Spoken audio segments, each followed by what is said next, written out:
Hope you guys are doing well. Welcome back. So in this video, I'm going to show you that how you can create a channel on Rumble website. So let's start. So first of all, what we have to do, simply we have to open the Rumble website. So as you can see, I have already opened it.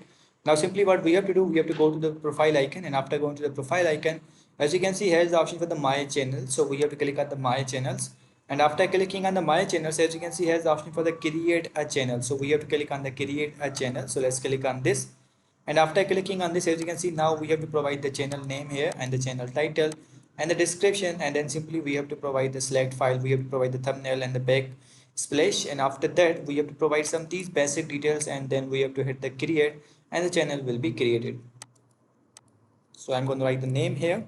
So as you can see, I have written these rough data like my channel name and the channel title and the description, and after that we have to click on the select file, and now we have to choose the thumbnail. So let's choose this one, and after that for you have to select the backsplash, you have to select the backsplash, and we have to click on this file, and you have to choose, for example, I'm going to select this one, so you have to choose these both, and after that you have to hit the create, and after clicking on the create, it will take few seconds in creating your channel, and after that your channel will be created. So I hope you guys understand this video, that how you can create a channel on Rumble. So see you guys in the next video.